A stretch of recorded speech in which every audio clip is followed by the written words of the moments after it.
Okay, hey, what's up, folks? This is the US Chess School. So I just got them started. What we're doing is they're playing out this endgame position. I actually have a couple games going here. And they're all playing out from the same position. So the starting position was this one. They're going to make moves. But this is the starting position, so they're all playing it out. The time control for each of these games is 3 minutes and 10 seconds. And so these are the kids in the US Chess School. So this is like a little training session we've set up, kind of like a private arena.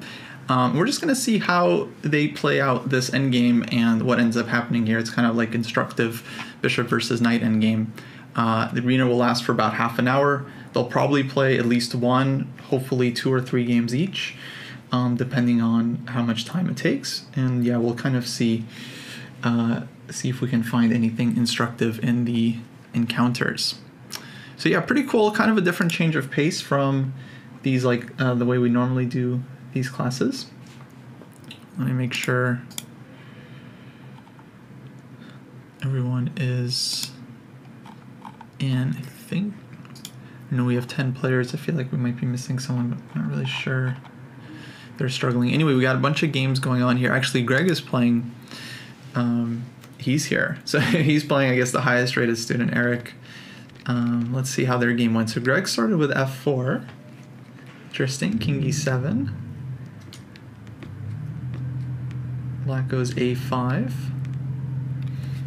And yeah, actually, be curious what you guys think in the chat about the evaluation of this position, and then I'll tell you guys kind of what I think.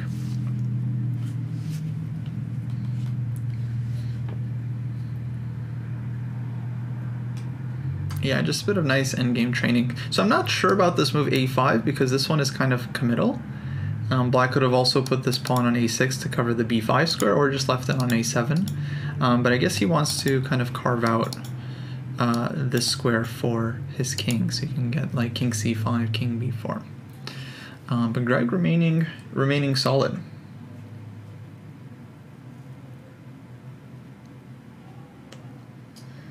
Yeah. Well, I'm gonna try to just keep the discussion on the end games for now, but I'm happy to answer other questions later on. Okay, so we have black is better. Post thinks white has an advantage here. Cool.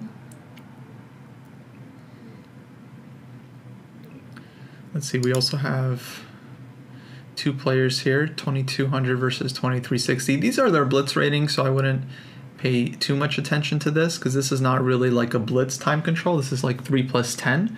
And what this is supposed to do is kind of mimic a tournament situation where, you know, your time is running low, but you still have this increment to rely on. Now, in over-the-board tournaments, you actually get 30 seconds per move.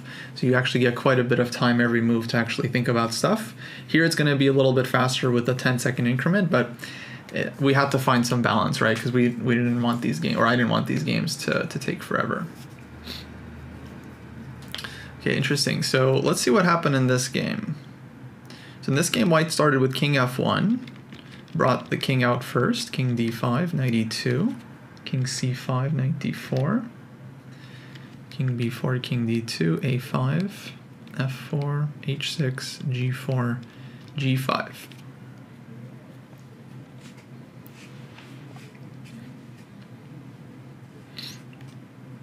Okay, now white is taking. King d3.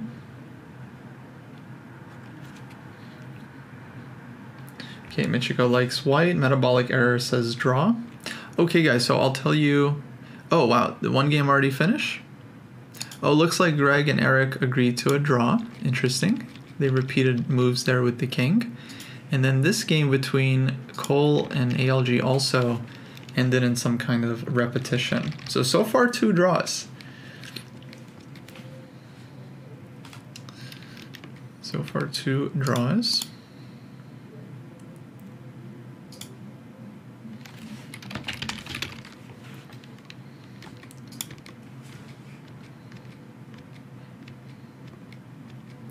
And this game, yeah, they also repeated moves here. So I'll tell you guys my opinion of the position. So the starting position of this endgame is here. And I would say that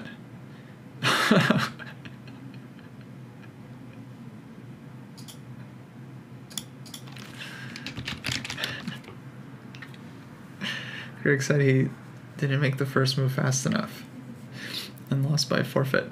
So I would say that black is actually slightly better in this endgame because the bishop is just a little bit stronger than the knight here.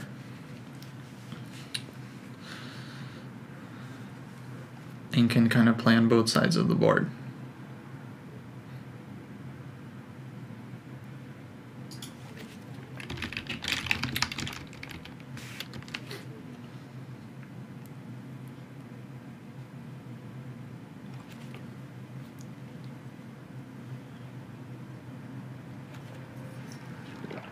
Okay, a few more games still going here.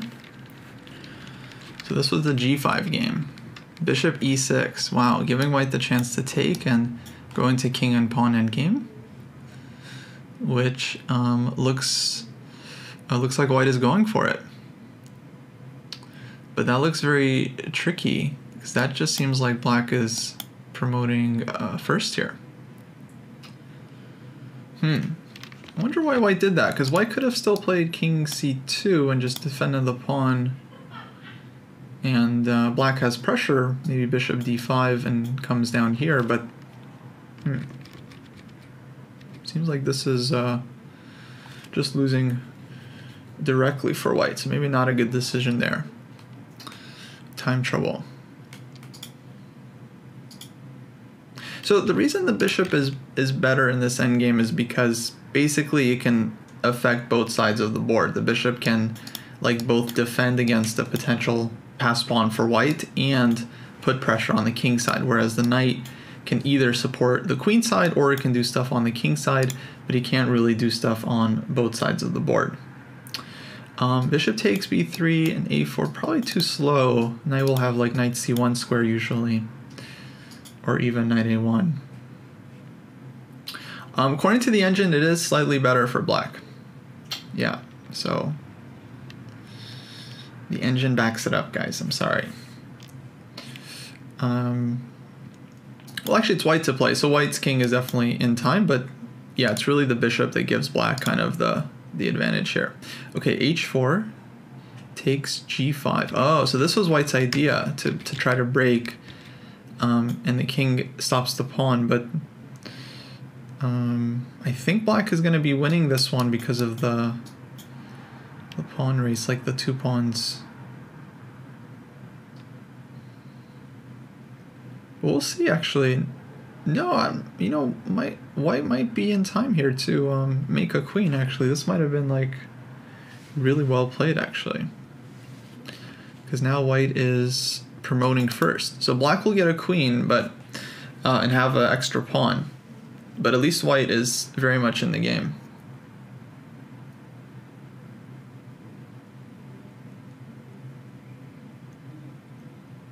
Black lost the tempo with it. How so? I don't understand that. Because white also played king f3. Could have done this one, but white is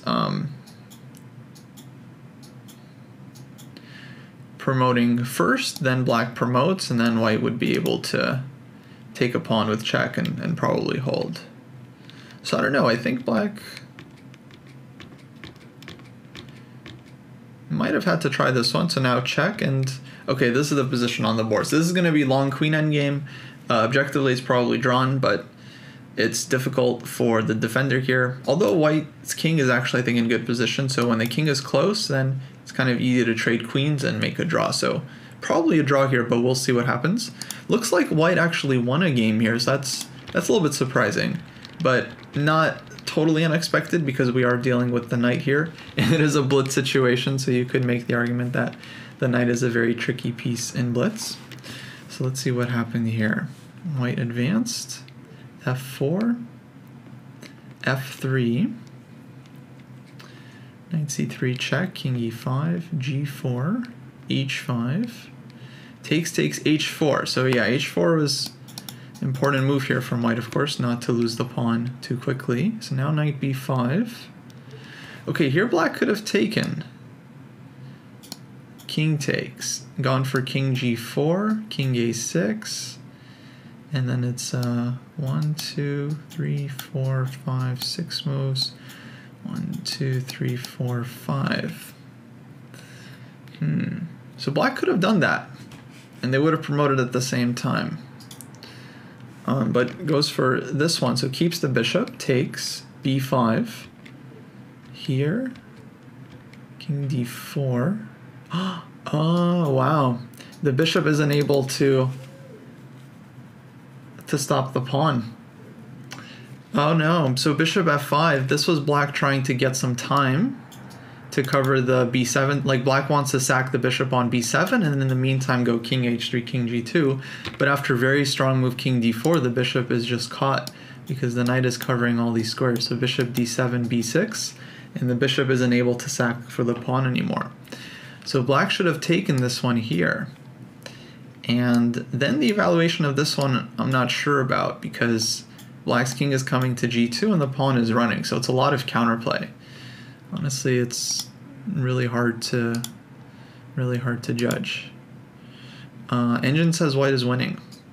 Just want to check this one. So here, h4, knight d4, and just takes. And black is lost. Let's see. Yeah, nothing to do. White just is going to sack for the pawn and then run with the f-pawn. So this one, yeah, black was basically in big trouble here. Only defense was this miracle move, bishop h3, b6, check, and then bishop a6. And then black is able to just always sack for the pawn, and then the king has enough time here. But that's very difficult to see. Bishop here, and like a billiard ball. Yeah, but I think black definitely could have taken this one. So this was the way to go. This king and pawn endgame. Oh yeah, can also go king h3 here. Go for this one. And let's see what would have happened here.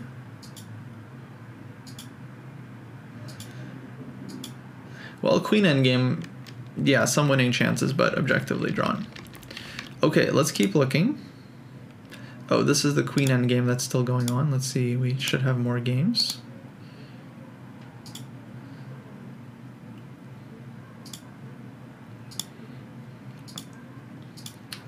Okay, this is Greg's game, and let me just open up these games so we have them.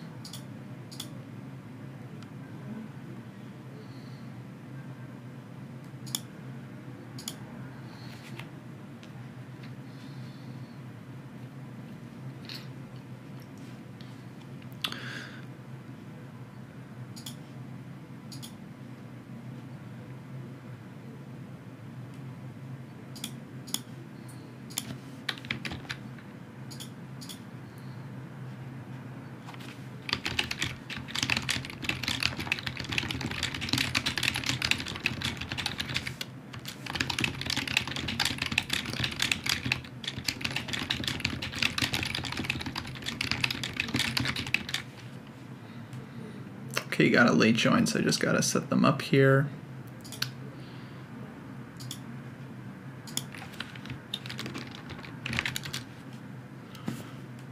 Okay, let me see if anyone's waiting. All right. Okay, so here we have Eric against Excellent King. Let's see what happened here. So white brought the king out, b4, king d3, knight b3 allowing a check, and bishop f1, knight c5. So black won a pawn here, but white ended up getting check and knight g5, so white ends up getting the pawn back.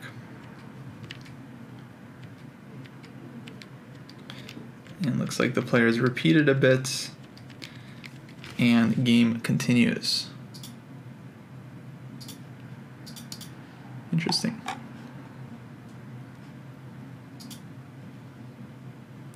But yeah, it does look about equal at this point. Oh, uh-oh. Black hangs the pawn. Bishop c4, knight takes a6. Now can't take, that's just a losing endgame. Have to keep your bishop.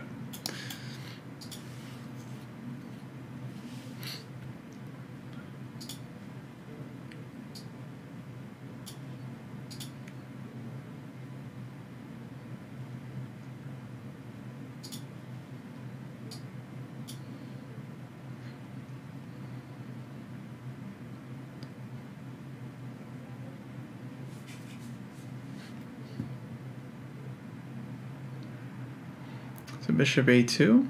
Still not easy for white, actually, because the pawn is still hanging. So maybe white is fine, but not winning yet, but white is going to be closer here to the king side. So this is actually going to be kind of tricky for black. And I don't know, I think white has good winning chances here, because the king can just run to f6 and go after these pawns. So this will be tough for black to defend.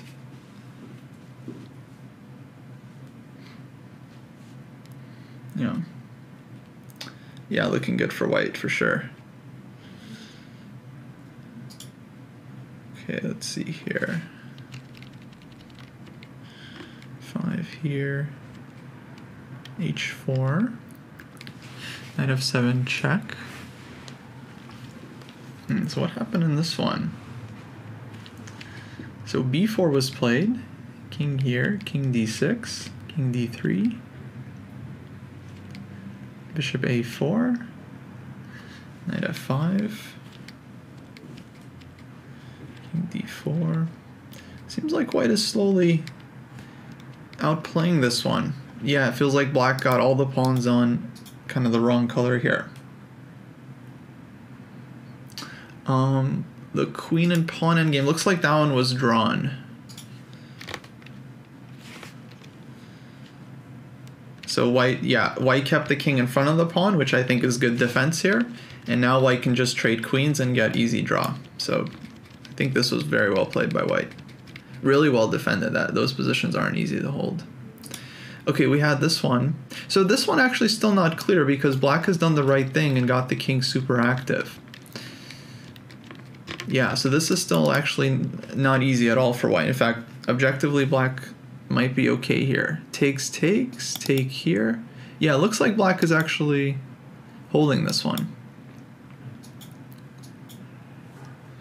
In fact, white might even need to be careful. Yeah, I don't know. I think the king was running very quickly, so yeah, not sure if white was totally winning there, but definitely there was some chances. Okay, oh, it looks like black won this one. Okay, let's see what happened here. I think this is the first black one we've seen. Wow, this was long game. So let's see what happened here. King f1, so bringing the king to the center again. King e5. Okay, black repeats, a5.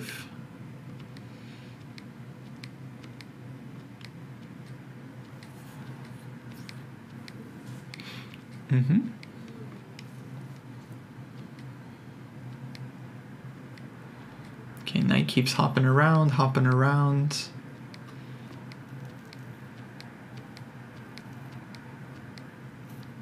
Oh, and white allows this exchange where black's king becomes active. So white ends up maybe blundering here. Knight c2. Black goes bishop f5 and just takes. King e4. Now black's king just immediately comes in. White could have done this one and defended like this, but this rarely holds because black's king is so active. So for example, there's this plan, and then playing like f6, and white is super passive, and black can, I think, just go g5 here. Actually, f5, f4 might even be easier. And either white has to lose the pawn or takes, king takes, and then white is losing this one. So very, very active king. Kind of decides this one. So instead white goes this way, but then we get this queen and pawn endgame where black ends up with 2 extra pawns, and yeah, pretty much just very difficult. Sometimes white can actually like draw this one with objectively best play, but I think in practice it's pretty much impossible. Yeah, so that was GG. Now here, and the king is in a bad spot.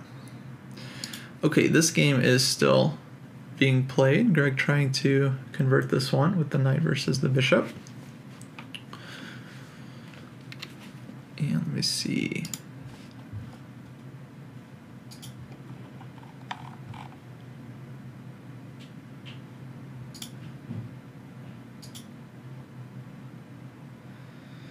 Right, having a king on the 6th rank is, yeah, often very strong.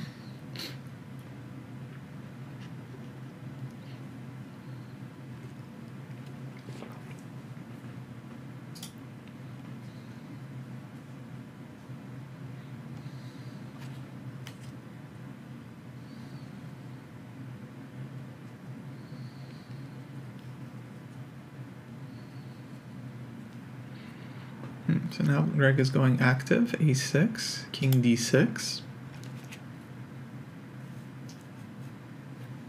We see kind of the power of the active king. Now Black's king just doesn't have a lot of space, has to move away. But still White has to be careful. We'll see how he plays this one out. In the meantime, let's see if we have more games. Just trying to open up as many games as I can because once they finish, they're hard to find. Okay, let's see how...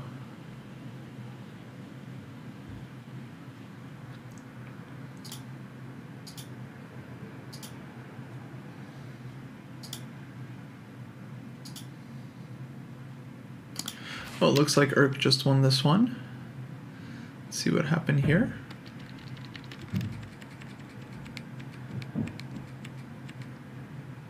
Oh, a5. Oh, this is interesting. Look, Eric had this, I think he had this twice. I'm not sure, I think it's the same player. He had this twice. He allowed Black to win this pawn because he wanted to go knight c5. And then, but it's, yeah, it doesn't work. a5 just kind of kills the idea. And now Black's king just immediately comes in. So this was just, yeah, total refutation. That's kind of funny. And then actually had to be careful here, but oh, that's nice. Oh, that's a beautiful domination. Look at that. Knight can't move, and king can't approach the bishop.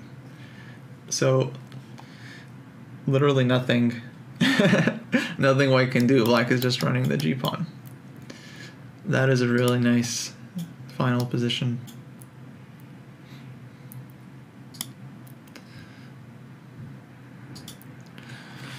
Okay, let's see.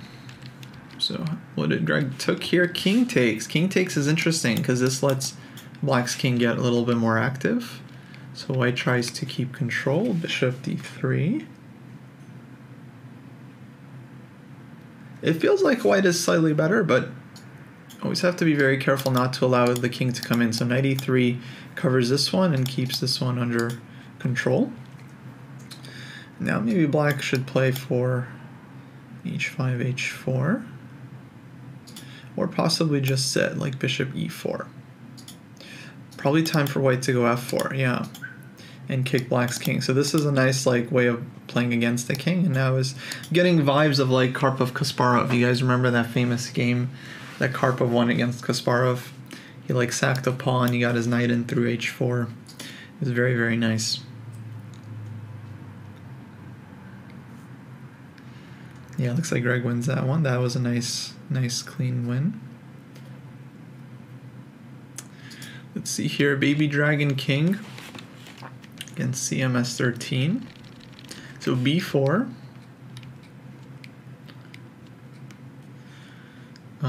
Bishop c8. g5. g5 I really like from Black. I think that's an excellent move, because that stops White from being able to push h4, and it stops White from being able to push g3. So this one move like freezes White's king side, and now it gives Black ideas of going bishop a6, bishop f1. So White goes knight b5, provokes a6.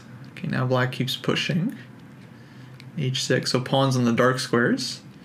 And here we go, bishop comes to b5, and now aiming for this one.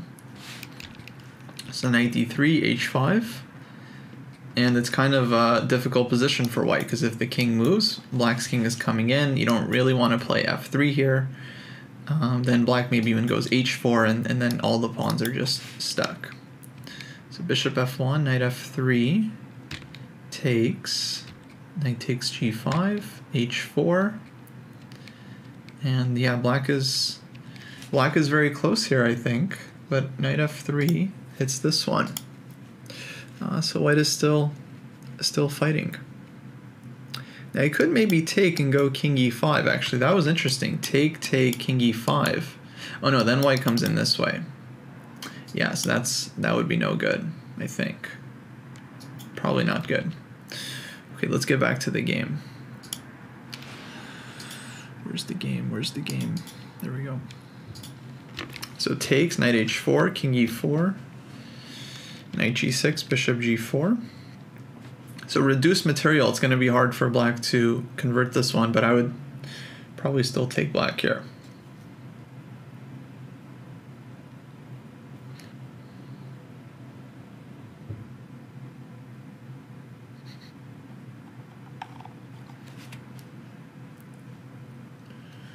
Okay, king c3. Now actually, feels like white is fine. White has this nice like blockade on the dark squares.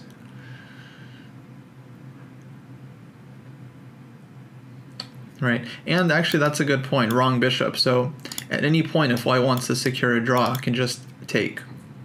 And white should be totally fine. You know.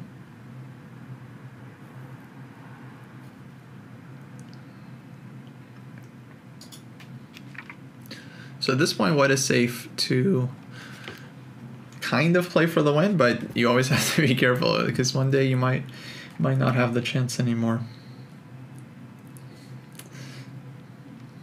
Okay, 1 minute left in the arena, so actually these games are going to be getting ended soon.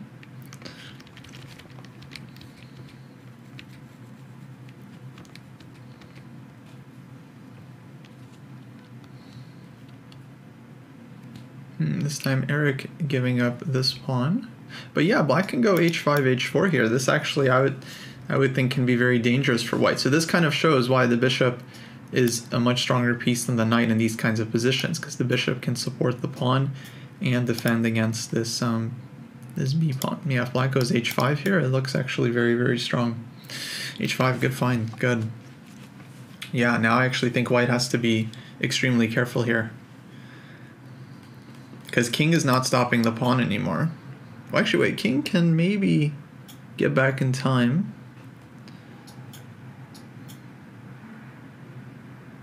But the king would have to go right away.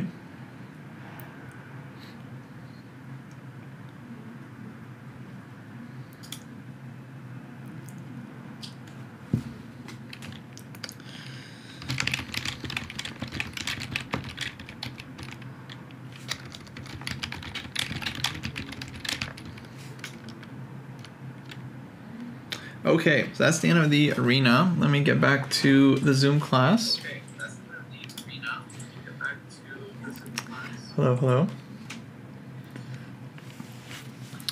All right, let me wait for everyone to get back in. Let me know, guys, if you're back in the Zoom chat and you can actually hear me. And yeah, we'll look at some of these, take a look at some of these games.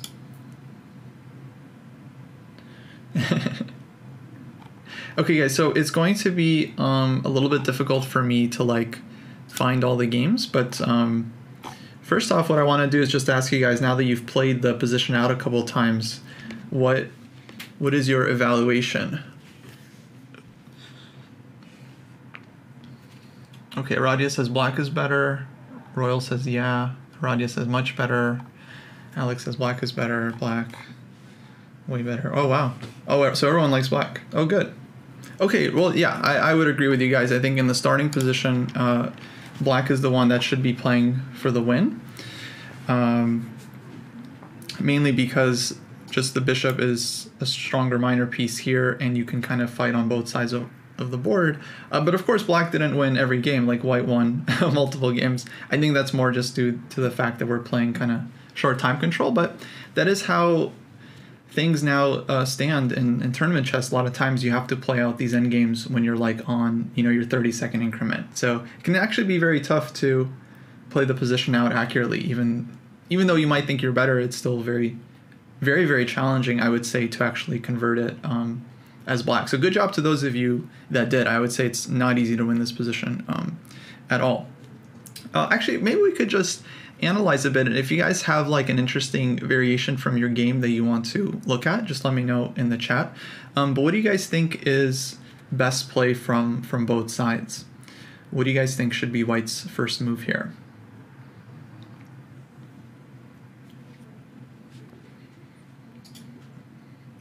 Yeah, in general, actually, there was two camps that I saw in the training game. Some players played either f4 or b4 first. Some players played king directly to d3.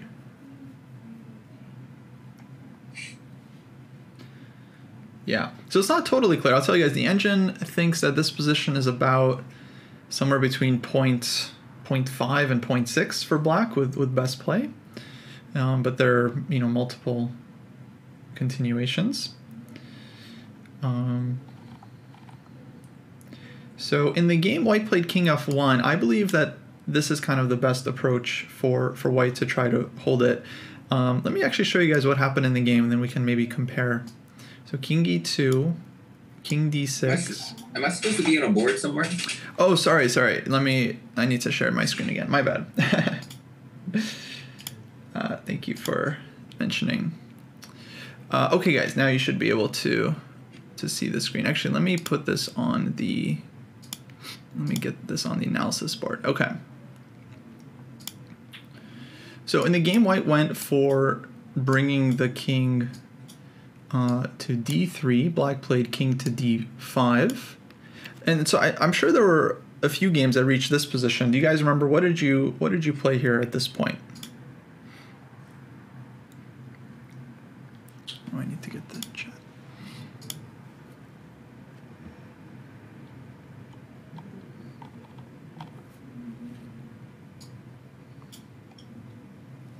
Okay, there's b4. Yeah, what else can White try? Of course, White can just sit with king e3. That's always an option if you just want to do nothing and wait for Black to come to you. Now, Austin's saying it's crucial to prevent g5.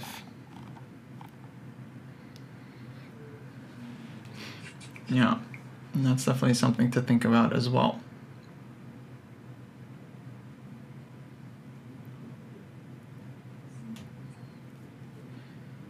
So you could go, yeah, f4 here would be another option. So in the game, White actually played h4 right at this moment, and I think this was the best try because it actually is kind of important to stop g5. So let's say, for example, White does something else like moving the king. Let's say king e3 here, and Black is able to play g5. The issue for White now is that it's hard for you to play g3 because h3 pawn will be hanging, and so it's hard for you to move anything on the king side. And so in the long run, Black is always going to have this idea of bringing the bishop back to f1. And okay, you can defend against this one, but it's something for White to always think about. So it's kind of like, you know, b3 pawn is one weakness. Now this is like a second weakness. And slowly it gets harder and harder for White to defend here. I think I saw one game like this. I don't remember who it was exactly, but no, actually there were a few games where the bishop got to f1 and started collecting the pawns. Now let's go back a little bit because Black could have played g5 like back here, for example, if he wanted to play this move earlier.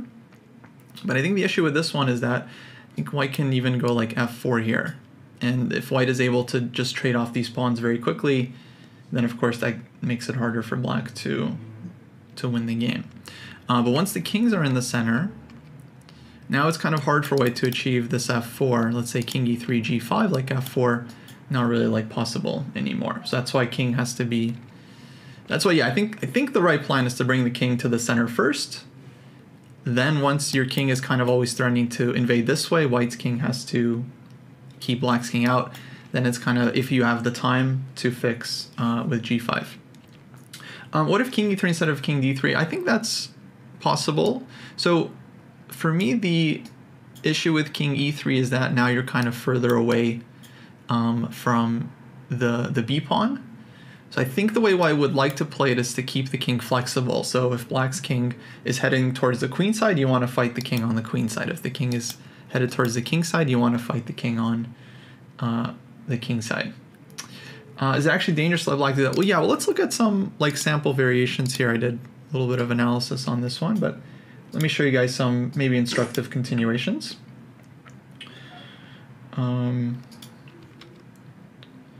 Let's see here. So for example,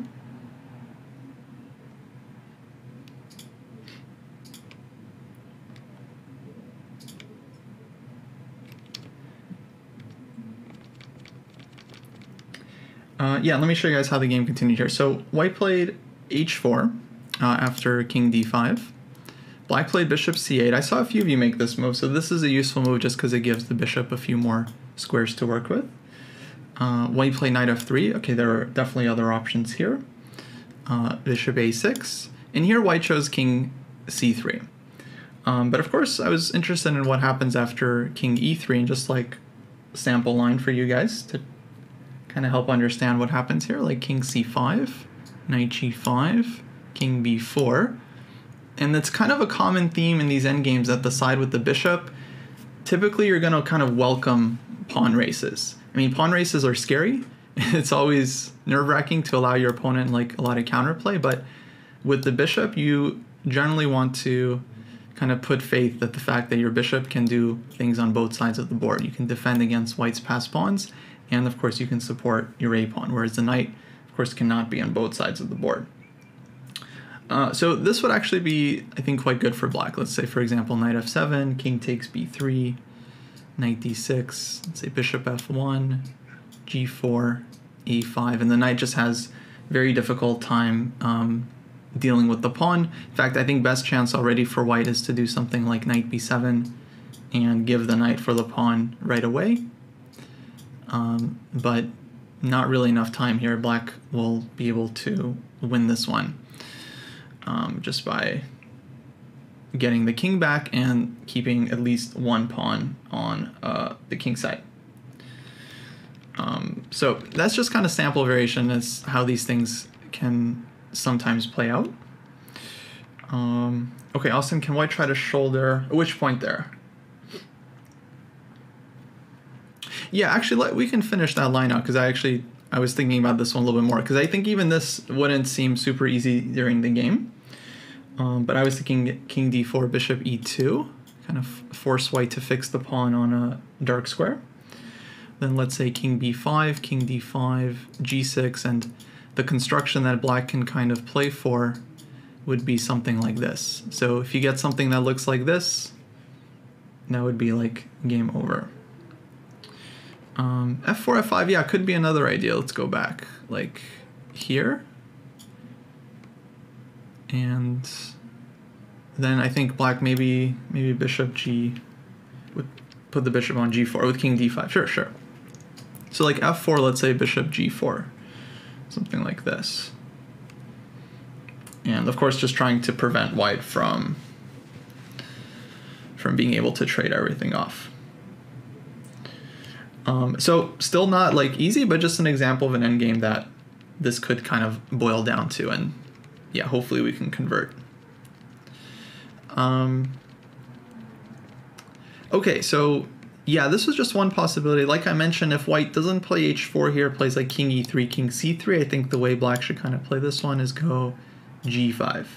And if you kind of fix these pawns, you can slowly advance like f6, h5, h4. Of course, keeping the pawns on dark squares is probably the way to do it when we're playing for the win here. And then just slowly trying to maneuver in. So in the game, knight f3 was played, bishop a6 check, king c3, white kind of keeps the king on the queen side, h6, so very slow move, kind of self-explanatory. Black just doesn't want to commit to anything, just covers the g5 square and just slowly improves. Knight d4. And here black played g6, which I think is a reasonable move, but actually already at this moment, black could have kind of committed with king to e4. So this move is nice for black because now the king takes a lot of space, and if white ever pushes f3, the king can immediately walk in. But what's the drawback of this move? Can anyone quickly figure out what would be the issue here that black is allowing?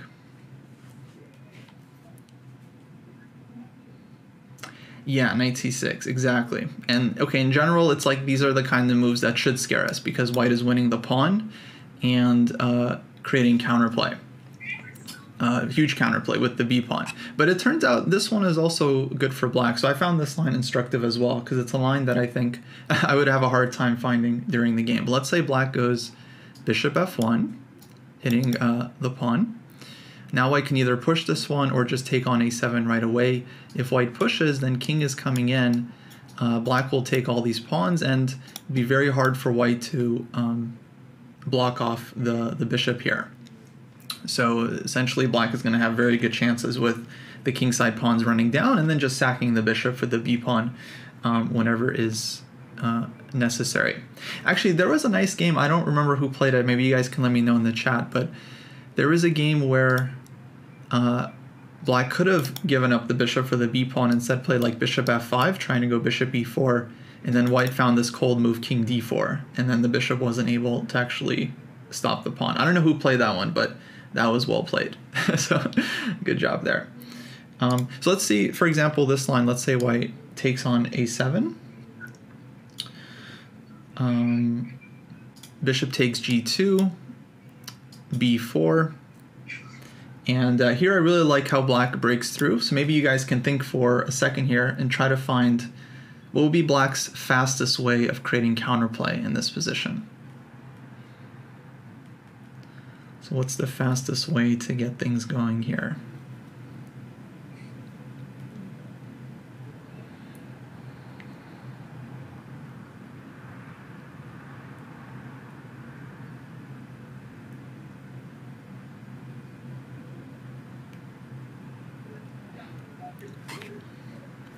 Yeah, h5 first, very good, and then g5.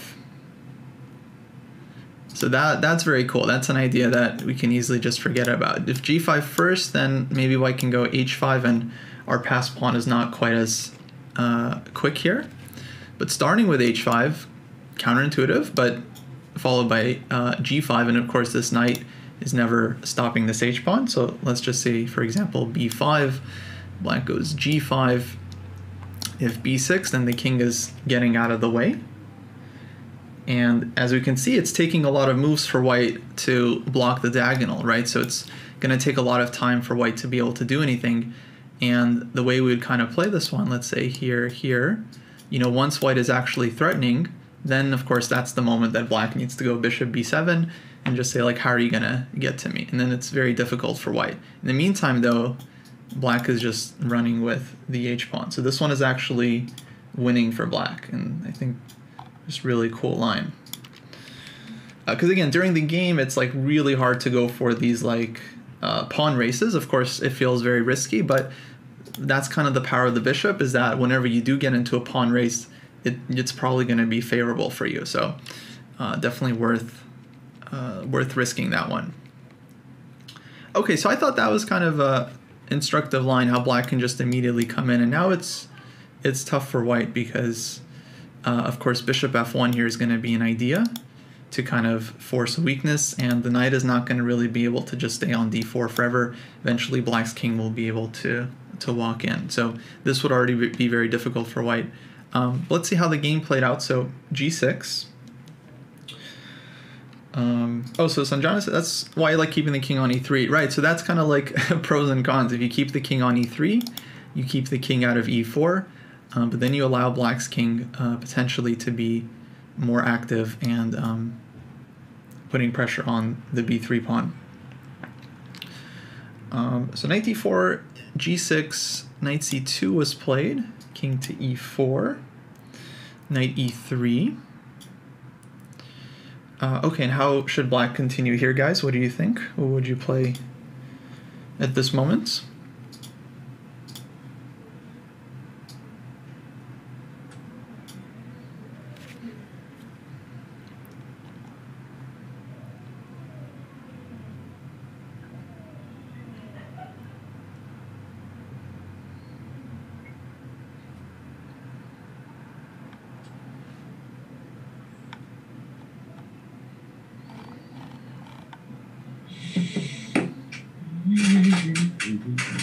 Yeah, f5, f4, exactly. Just creating counterplay and posing problems for white, just going after this knight, because there's no bishop f1, there's no way to get the king in, so this is kind of our only main idea here. So f5, king d2, f4.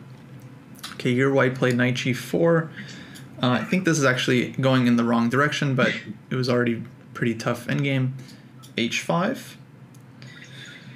Knight f6 check. King f5. Knight d7. Bishop c8. Knight went back to f8. And now just g5. And okay, the knight has kind of just played itself into the corner here. Now the knight is actually caught, and black can even go and pick it up here. So for example, if like takes, check, here, and the knight is stuck. So white is already just pretty much lost, but I think the way the game played out is still kind of nice. So g3, takes, king g4, knight g6, bishop f5, knight e7, bishop e6, b4, black took this one, king d3, king g4, king e4, h4. Now, of course, h-pawn is really strong again, knight c6, bishop f5 check, king d5, f3, b5, h3, takes, push, and of course white's not in time. So black promoted and won the game. Okay, cool guys. Let me know if there's any remaining questions, if there are any lines that I didn't cover that you're still clear about. But I hope you guys found that fun. Sorry about the rating thing. It is weird that these arenas are rated. The normal wisdom would be to make it unrated, but yeah, hopefully we can fix that for you all.